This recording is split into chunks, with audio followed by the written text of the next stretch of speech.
Fort Delaware, located across the Delaware River from the Pocono Mountains in Narrowsburg, New York, is a replica of a mid-18th century frontier-era fort.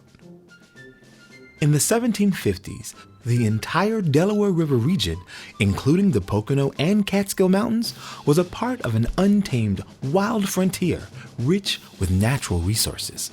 We're very fortunate, I think, in Sullivan County and in the Upper Delaware, including a portion of Pennsylvania, to have a really rich and colorful history, and it dates back to colonial times. During early colonial times, settlers would leave the East Coast populated cities and build frontier settlements in hopes of finding their fortunes. The first settlement on the Upper Delaware region was known as Cushetunk.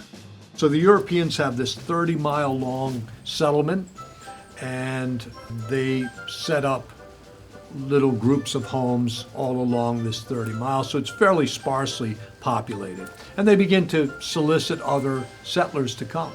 A lot going on in North America at the time. French and Indian War, tension between Native American tribes, and so the prudent thing for them to do would be to build a stockade to protect portions of the settlement, and people who didn't live within the stockade could be summoned in the event of trouble by using a signal cannon or something similar to that.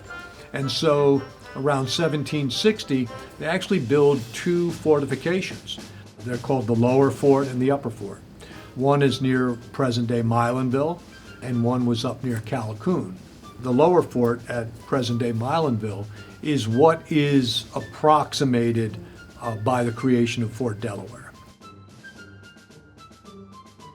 The Cushetunk Settlement thrived from the 1750s until the beginning of the Revolutionary War in 1775. Between 1775 and 1783, many of the settlers of Cushetunk who were loyal to Great Britain left to fight the war. Following the Revolutionary War, most of the loyalists that fought against the American Patriots moved to Canada, and although some of the Patriots returned to Cushetunk, the population of the settlement dwindled and was eventually abandoned, leaving the buildings and the lower fort to disintegrate.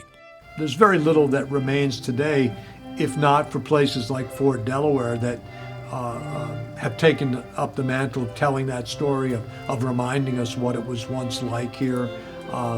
Without that, probably the early history of the Upper Delaware would be largely forgotten, and that would be a great loss to us, I think, for a lot of reasons. In the late 1950s, the Sullivan County historian at the time, James Burbank, saw an opportunity to bring the history of the Cushetunk Settlement to life. Automobile ownership was at an all-time high, and Americans were looking for interesting places to travel by car. So Burbank decided to build Fort Delaware to highlight the local frontier history and as a tourist attraction. The parallel story to the colonial history of Fort Delaware is what I consider a fascinating tale of the 1950s.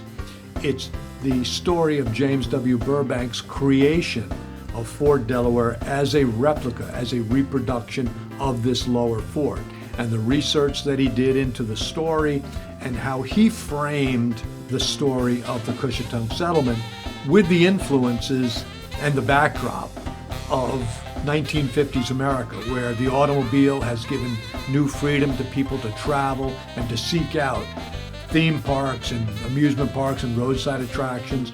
America's swept over by the Davy Crockett craze, thanks to the Walt Disney television production with Fess Parker. And so when Burbank opens Fort Delaware in 1957, it's kind of the buckskin version of our colonial history. In fact, we have photos of him in the leather fringe outfit and the coonskin caps, and it was right out of the Davy Crockett series. But his attempt was to tell the colonial history of the area. What was it like? The very simple life of the common man. How did they live? What kind of skills did they need in order to survive? So when you go to Fort Delaware, even to this day, many years after Burbank has been long gone from the fort, many of his ideas survive there. So we have skills like candle making being demonstrated. There are actually 3 cabins constructed within the stockade, and the cabins are designed to tell the story of the evolution of the settlement. So The first cabin that you see is a very crude, small, primitive structure with a dirt floor, one room, a very simple fireplace. And then you could see as the settlers accumulated a little affluence, as they became more permanently settled here, the second cabin is a little bit more elaborate, a little larger, has a separate sleeping loft, a little bit more elaborate fireplace, a wooden floor. And then the third cabin is even larger yet, with a very elaborate hearth, with a cooking oven, a couple of different sleeping quarters, actually glass in the windows. So it's a much different type of setup. And again, the idea is to tell the story of how the settlement evolved. Fort Delaware was originally built here in 1957 to highlight the lives of people from the Cushetunk Settlement that lived here between 1755 and 1785. As you come in, you'll come in through the visitor center. There's the gift shop. There's some of that Burbank ephemera in there. There's the diorama of his original concept fort that's in there. But then as you come in, you'll see our heirloom garden. You'll see the three cabins that are on the inside here. And the three cabins, we have them set up so that they represent 3 decades. So the first cabin, being the Skinner cabin, represents the 1750s when the original settlers came. The second cabin is the 1760s, where you see an increase in material goods and wealth. And then the 1770s cabin, the final cabin, kind of starts to look into more of the influx of ideas, especially revolving around the Revolution. Moving on from there, we would go to the blacksmith shop, and then from there we would move on to either a cooking demonstration. So you'd have outdoor cooking, including our bread oven, and then from there to weaving and woodworking.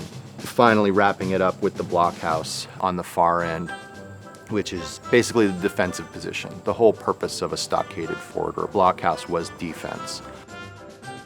Fort Delaware consists of several buildings within the stockade, with reenactors bringing the 18th century alive. The mission of Fort Delaware is telling the stories of the Upper Delaware region and preserving local history. I think history is becoming less and less important. It doesn't get the emphasis in school that it once did. And so it becomes more important for public historians like myself and lots of volunteers who have taken up the mantle of telling these stories to do just that. We need to fill in that gap. And so places like Fort Delaware, in addition to being great places of entertainment, tourist attractions and places where kids can go and have fun, it can teach very valuable lessons, not just about the skills that were necessary for survival. How did you make tools? How did you grow food? How did you make candles for light? Just how did you live in general? But also the story behind the history. What brought people here? The drive to own land, the importance of the river, the importance of timber, and how those extractive industries led to the growth of these settlements and the affluence of the settlers that kept them in place. What happened during the war? What happened to the people during the war and in the aftermath of the war? These are all great stories, and they're stories that exist on many different levels. And I think people who are coming to Fort Delaware get to learn history on several levels depending on their level of interest. Another story we tell at Fort Delaware is the story of the public house and the role that played in the settlement. How the tavern, in addition to being a place where people came to have fun and to entertain themselves, how it becomes a place where news is disseminated, how it becomes a place where governmental transactions take place. If you had a town hall meeting, it's held in the tavern, in the public house. Kids would go to school in the public house.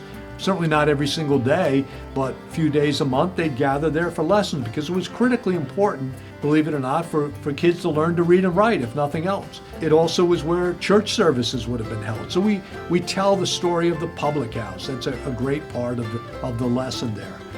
Why did you have an armory? Why did you have communal weapons? Why Why was the stockade constructed in the first place? These are all stories that are important to know, to understand what life was like for our ancestors and to understand from where it was that we came. Keeping history alive and educating future generations is one of the most important reasons to support places like Fort Delaware, where people can experience historically accurate, living history. To support Fort Delaware, you need to support the Delaware Company. That's the actual entity that operates the fort. The Delaware Company is a nonprofit history education group. We were formed back in 2012, so we've been in existence for 10 years now. Every contribution that you make financially is tax deductible, and we welcome financial contributions. You can either mail us a check or you can go on our website, thedelawarecompany.org. There's a donate button, and you can either donate a single donation or you can make it a monthly or yearly donation that will repeat itself. If you wanted to mail a check, our mailing address is the Delaware Company, Post Office Box 88 in Barryville, New York, 12719. We also need volunteers. Just contact us. Go on the website. There's a contact button there. We'd love to hear from you. We're only able to accomplish what we can accomplish with our partners. So we need the support of people as much as we can get. This program is made possible by generous contributions from the Tianadera Foundation, Elsie Kopcha in memory of Herbert P. Hoffman, and Catskill Veterinary Services, providing life-changing to life-saving veterinary care. 230 Rock Hill Drive, Rock Hill, New York. www.catskillvetservices.com.